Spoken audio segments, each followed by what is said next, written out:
Hello, everyone. People living in the cities next to Ukrainian border are continuing to wonder, why is this happening to them? I suggest folks maybe use like critical thinking. You all applauded your government when it rolled its tanks across the border. Did you honestly expect that nothing would happen to you, that this is not going to affect you at all? Because if that is the case, you need to wake up and smell the gunpowder. There is an article about this in Reuters, but there are many others on the subject. And honestly, what surprises me is the fact that they're surprised. Like, they're all going, oh my God, what for? What have we done? You elected Putin. You supported the invasion of Ukraine. Your city, guys, this is Belgorod, has been used as a gathering place by the Russian military. Have you done anything to stop it? Did you initiate any acts of sabotage? Did you protest, at least in some kind of token way? No. None of you did a damn thing. And now you're wondering why the war is coming to you. That is what happens. There is a famous proverb which is normally ascribed to a Russian sort of semi-legendary figure who wasn't really that legendary, Alexander Nevsky, who said, he who comes to us with a sword shall fall by the sword. There's lots of other people who said the same thing, but you know the point. So this is exactly what's happening. You came to Ukraine with missiles and drones and bombs and an army formed out of serial killers and rapists. And now you're surprised that you're having air raids, that you're having to hide. Take some responsibility. If you're going to invade countries, at least own up about it.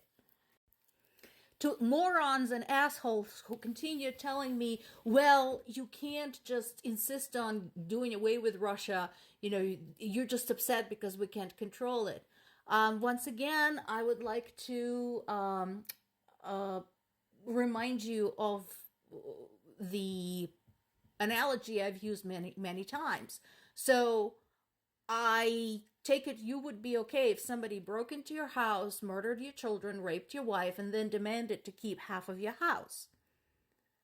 Are you going to be upset if we try to get rid of criminals because we can't control them and give it a rest? Is that what you want to see? No, huh? Because that's what Russia is doing to its neighbors, in this particular case, to Ukraine.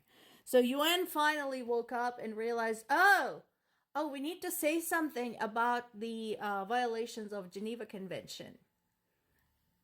They finally, admitted that, oh yeah, Russia is hideously mistreating Ukrainian POWs. And I've been making this point for a while now, ever since Ukrainians started taking some prisoners of their own. Russian soldiers, lay down your weapons and surrender. You're a lot safer in Ukrainian custody than you are anywhere in Russia. And if you cooperate, oh my God, you'll be heroes. You will get like the biggest pardon ever. But this cannot continue. The fact that, these people keep torturing Ukrainian POWs and thinking that there are no consequences, eventually this is going to get old. Unfortunately for Ukrainians are civilized people, so they're trying to play it by the book. But this kind of treatment of POW invites all kinds of vigilantes and for somebody to eventually do something thoroughly stupid.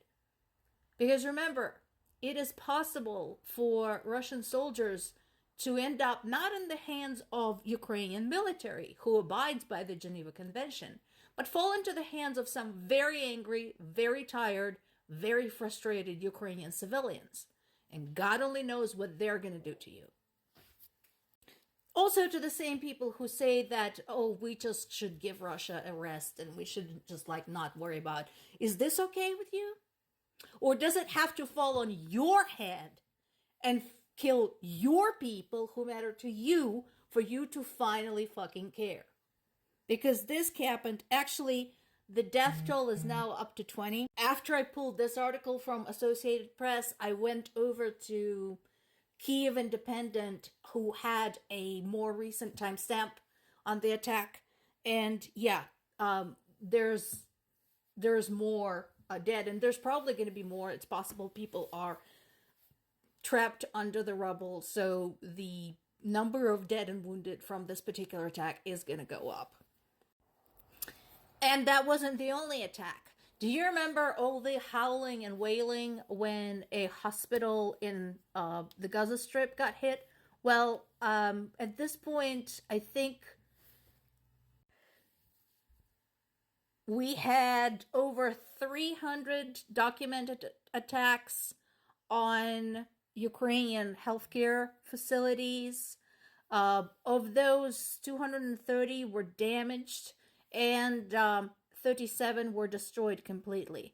This included regional hospitals, clinics, emergency facilities, children's hospitals. Children's hospitals were targeted with great frequency, maternity wards, and so on and so forth. So this is just another one. Fortunately, in this particular case, there were no casualties, thank goodness. So that was a very rare case. But the fire from this attack in the in the region had spread. So there's more damage than to just this one building. So again, I have to ask people who are saying, oh, just stop worrying about Russia. Are you okay with this? Because again, remember, this was exactly the position of certain people, early in World War II.